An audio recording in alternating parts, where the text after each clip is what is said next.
This is the story of a man named Stanley.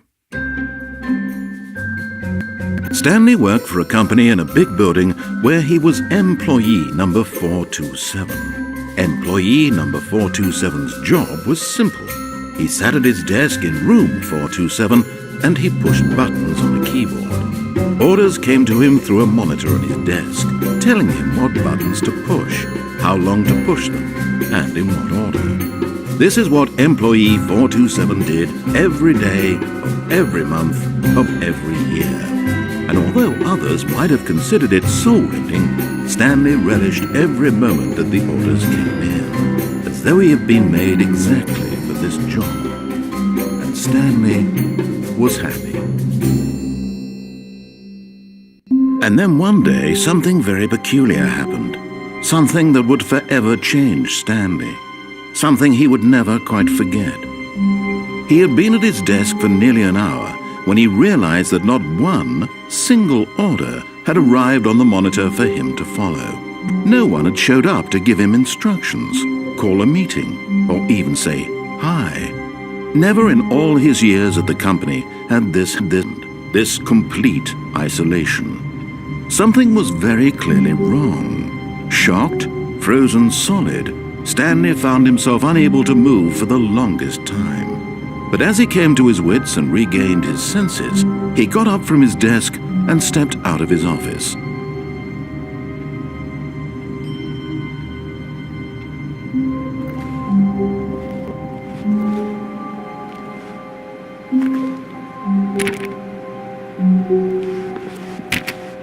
All of his co-workers were gone. What could it mean? Stanley decided to go to the meeting room. Perhaps he had simply missed a memo. No matter how hard Stanley looked, he couldn't find a trace of his co-workers.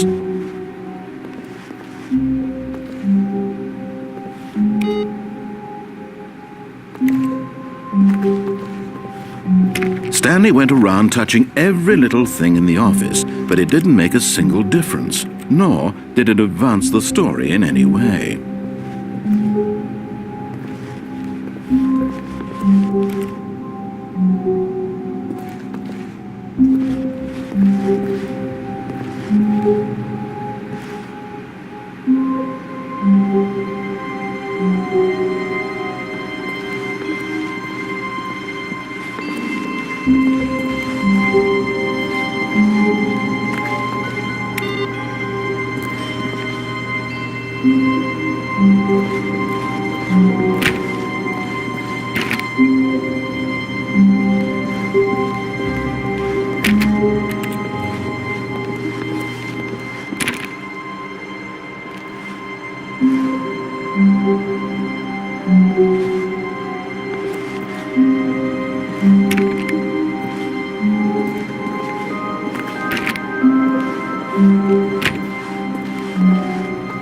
When Stanley came to a set of 2 open doors, he entered the door on his left.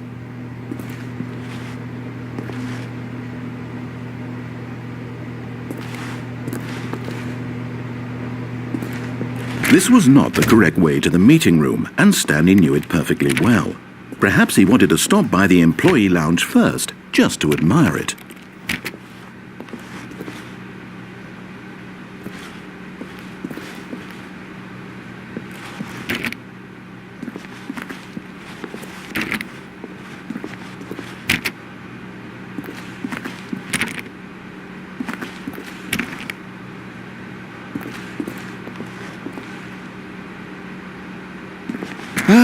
Yes, truly a room worth admiring.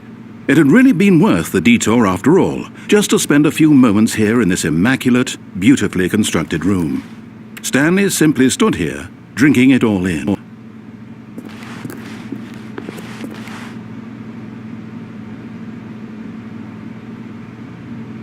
Yes, really worth it being here in the room.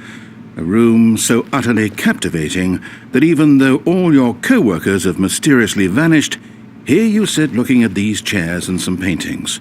Really worth it.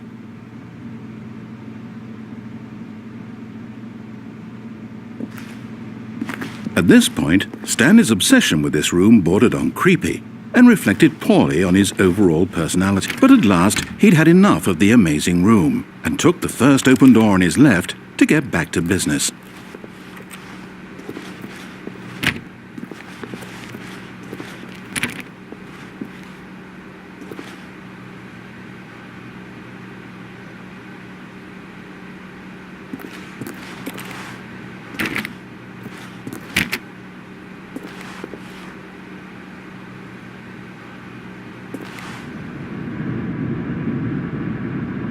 Stanley was so bad at following directions, it's incredible he wasn't fired years ago.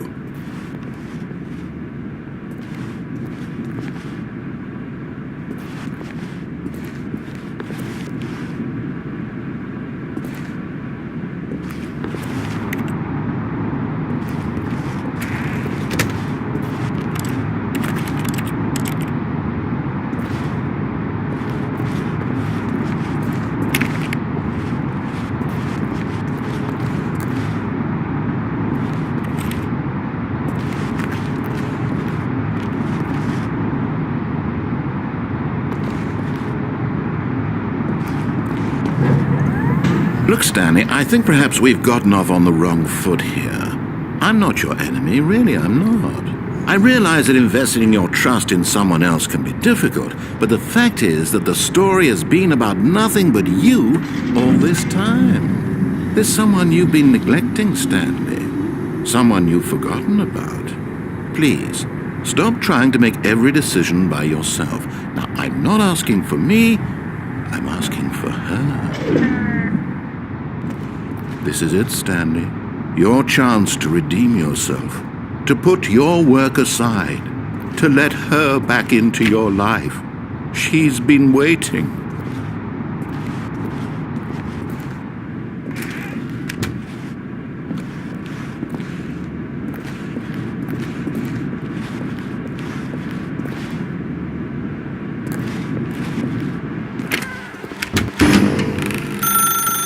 That's her, Stanley. You need to be the one to do this, to reach out to her. If you can truly place your faith in another, then pick up the phone.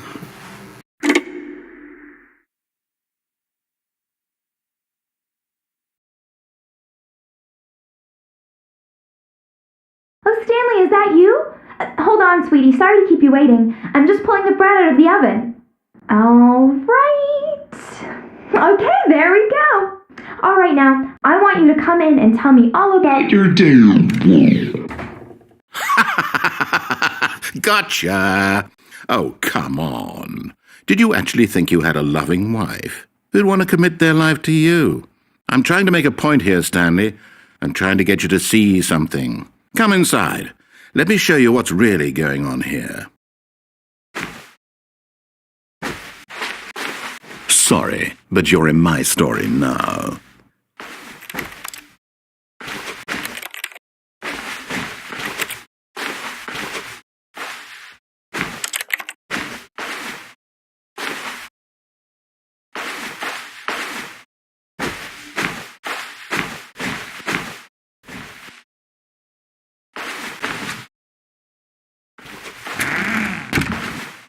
This is a very sad story about the death of a man named Stanley.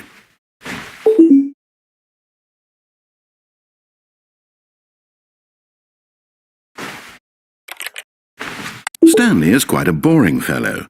He has a job that demands nothing of him, and every button that he pushes is a reminder of the inconsequential nature of his existence. Look at him there, pushing buttons, doing exactly what he's told to do. Now he's pushing a button. Now he's eating lunch. Now he's going home. Now he's coming back to work. One might even feel sorry for him, except that he's chosen this life. But in his mind, he can go on fantastic adventures. From behind his desk, Stanley dreamed of wild expeditions into the unknown, fantastic discoveries of new lands. It was wonderful, and each day that he returned to work was a reminder that none of it would ever happen to him. And so he began to fantasize about his own job. First, he imagined that one day while at work, he stepped up from his desk to realize that all of his co-workers, his boss, everyone in the building had suddenly vanished off the face of the earth. The thought excited him terribly. So he went further. He imagined that he came to two open doors and that he could go through either. At last, choice.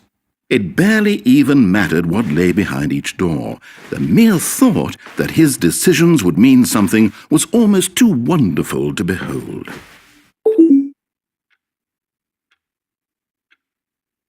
As he wandered through this fantasy world, he began to fill it with many possible paths and destinations. Down one path lay an enormous round room with monitors and mind controls. And down another was a yellow line that weaved in many directions, and down another was a game with a baby. And he called it the Stanley Parable.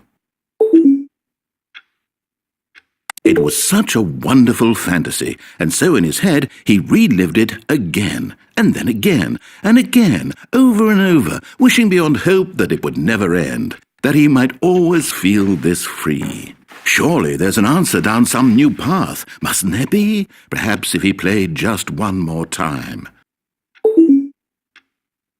But there is no answer. How could there possibly be? In reality, all he's doing is pushing the same buttons he always has. Nothing has changed. The longer he spends here, the more invested he gets, the more he forgets which life is the real one. And I'm trying to tell him this, that in this world he can never be anything but an observer, that as long as he remains here, he's slowly killing himself. But he won't listen to me. He won't stop. Here, watch this. Stanley, the next time the screen asks you to push a button, do not do it.